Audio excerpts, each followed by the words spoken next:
Eu não posso ficar mexendo a mão, porque senão a luz desfoca. Vamos lá. Então, no vídeo anterior, eu contei pra vocês que eu sou portadora de fibrose cística. Mas eu acabei não falando muita coisa, deixei umas pessoas meio curiosas. E como prometido, eu tô aqui no meu segundo vídeo hoje pra explicar exatamente o que é a fibrose cística, o que ela causa, quais são os sintomas. Então eu vou incorporar meu lado médica mirim pra poder contar tudo pra vocês e aos poucos fazendo vocês entenderem mais sobre essa doença. Se vocês não sabem do que eu tô falando, clica no link da minha descrição, que vai levar vocês pro meu primeiro vídeo, que vocês vão entender mais ou menos o meu propósito aqui no YouTube e o foco do meu canal.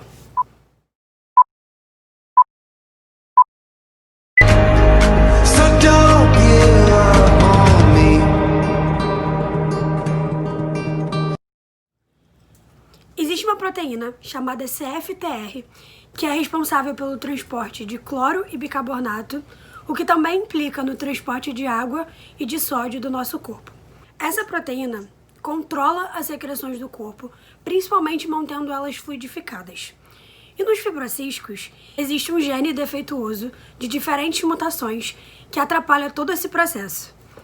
Ou seja, é um defeito celular que faz com que o nosso corpo produza uma maior quantidade de muco e secreção, sendo elas espessas, o que acaba causando uma dificuldade para eliminar, e faz com que elas bloqueiem algumas passagens e ductos do nosso organismo. Faz sentido? E é aí que entra os órgãos afetados.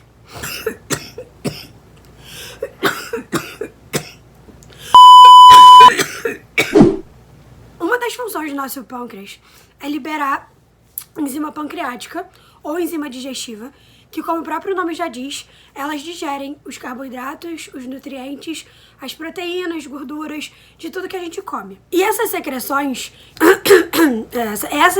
exatamente essas secreções ficam ali impedindo a passagem das enzimas para o nosso intestino, e assim o nosso corpo não absorve nada do que a gente come. É ruim, né?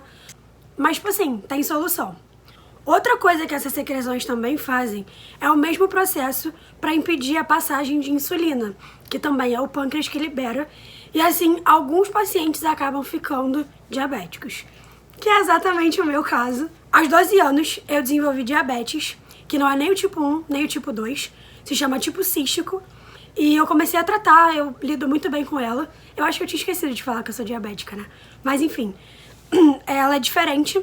Mas isso também é assunto para outro vídeo, eu vou contar pra vocês em breve.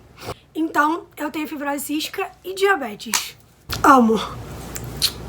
E por último, mas não menos importante, hora de falar dos pulmões. Como no pulmão de qualquer pessoa, no dos fibrocísticos também tem um pouco de secreção, o que é normal para todo mundo. Só que a diferença é que nos fibrocísticos, elas são produzidas em grande quantidade, ou seja, muito muco, muita secreção, elas são mais espessas e, além disso, elas são desidratadas. Com isso, como eu falei anteriormente, é muito difícil para eliminar, para expelir essa secreção e tirar ela, então acaba que elas vão acumulando ali no nosso pulmão. Isso é muito prejudicial, por quê? Isso acaba tornando o pulmão um lugar muito favorável para o acúmulo de bactéria. E com essa secreção ali que só aumenta, acaba sendo um alimento para essas bactérias. Ou seja, elas têm um lugar oxigenado, úmido, escuro e com alimento. É tudo que elas precisam e isso acaba com a nossa saúde. Ou seja, o pulmão do fibrocístico é um lugar perfeito para instalação de bactérias. Em uma pessoa sem fibrose cística, essas bactérias se aderem na secreção e no muco e são expelidas do corpo. Mas num fibrocístico, elas acabam não se aderindo da mesma maneira e elas ficam no nosso pulmão e começam a formar colônias. Elas começam literalmente a construir a vida delas dentro do nosso pulmão. Gente, eu odeio bactéria. Bactéria, filha da... E aí, isso faz com que a gente não tenha resistência nenhuma para elas e daí começam a surgir os problemas. Infecção, inflamação, pneumonias de repetição e por aí vai. Tudo de ruim que vocês possam imaginar que deixa o nosso pulmão bem doente. É muita informação, né? Mas enfim, outro defeito que a CFTR causa é na nossa pele. Ela faz com que a gente libere muito sal pela pele e o nosso suor ser mais salgado. É por isso também que é chamada de doença do beijo salgado.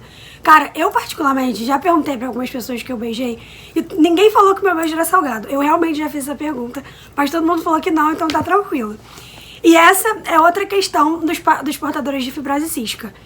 Existem várias mutações no gene, diferentes mutações, e isso faz com que cada paciente seja de um jeitinho.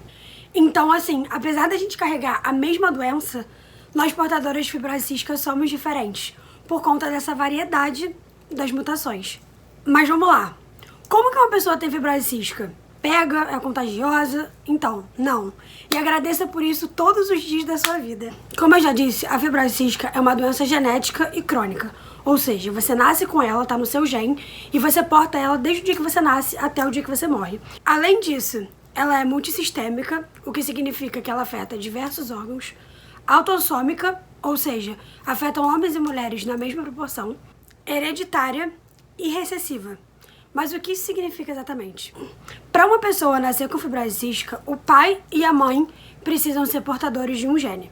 E aí junta e formam um serzinho de fibrose cística. E quando essa criança nascer, ela vai nascer também com um gene. Ou seja, se ela por acaso tiver filho com uma pessoa que também seja portador de um gene, vai surgir outro serzinho de fibrose cística. Mas então, se meu pai e minha mãe são portadores de fibrose cística, eu necessariamente... Não, meu pai e minha mãe... Nossa, não é isso não. Mas então, se meu pai e minha mãe tiverem esse gene, eu necessariamente vou nascer portador de fibrose cística? Não. E é aí que tá o motivo dela ser rara. Além do seu pai e da sua mãe terem o gene, você só tem 25% de chance de nascer com a doença. É um privilégio, eu diria, né? Só que vocês ainda não estão prontos pra essa conversa. Eu sou filha de um casal, não é qualquer casal, né? Minha mãe e meu pai. Mas enfim, eles também têm mais 3 filhos além de mim, que são meus irmãos, Cadu, Manu e Nina, minhas razões de viver. Amo vocês mais do que tudo. Ai, eu tô morrendo de saudade. Eles não têm fibrose cística, nenhum dos 3. Só eu tenho. Tá vendo, cara? Quando eu digo que eu sou privilegiada, eu não estou de brincadeira. De 4 filhos, eu sou a única que nasceu fibrose cística. Mas enfim, eu fui a única que tava nessa porcentagem dos 25%, que se encaixou nisso. E nenhum dos meus irmãos são portadores de fibrose cística. E sim, são da mesma mãe e do mesmo pai. E agora outra questão. Tá acabando, gente, eu juro. Como você descobre que você tem fibrose cística? Então, existem 2 exames que você pode fazer. Um é o teste do pezinho e o outro é o teste do suor. E dado o diagnóstico confirmado com esses exames, é necessário que você faça um teste genético. Porque, como eu falei, as mutações fazem os pacientes serem diferentes e você precisa saber exatamente qual é a sua mutação. Quais são os sintomas para que você recorra a um exame? Primeiro, dificuldade de ganho de peso e de estatura. Segundo, dores de barriga e diarreia. Terceiro, tosse crônica e principalmente aquela tosse encatarrada, sabe? Quarto, infecções e pneumonias de repetição. 5, problema no pâncreas e ou no fígado. 6, suor mais salgado do que o normal. O suor de todo mundo é salgado, mas de um fibrocístico, gente, parece água do mar, sem brincadeira. E o 7º é o baqueteamento digital. Eu não tô com alongamento, nem unha postiça, nem nada, então eu vou conseguir mostrar pra vocês exatamente como é. Tá vendo que a minha unha, ela é tipo assim, ó? Porque a minha não é tanto. Tem algumas que são piores. A unha é tipo arredondada e curvada na pontinha. Ela tem um formato meio estranho. Isso é um sintoma de quem tem doença respiratória. Descobri que tenho fibrose cística. E agora? Tem cura? Pois é, ainda não tem cura. Mas com a diversidade de tratamentos que a gente tem, com o avanço deles principalmente, acredito eu que a gente está chegando cada vez mais perto. Isso também é um dos assuntos que eu quero tratar aqui com vocês, que é sobre o medicamento que eu tô tomando. Eu contei que tô morando nos Estados Unidos, vim aqui por conta da minha saúde, e comecei a tomar um remédio chamado Trikafta, que é um motivo de alegria e de esperança da maioria dos portadores de fibrose cística que possuem a mutação Delta F508, que é a minha no caso, que é um remédio que chegou muito perto da cura, e eu acho que a gente não tá longe dela. Eu não vou falar sobre o Trikafta agora, eu vou deixar vocês aí com essa curiosidade. Vai ter um vídeo exclusivo pra ele em breve.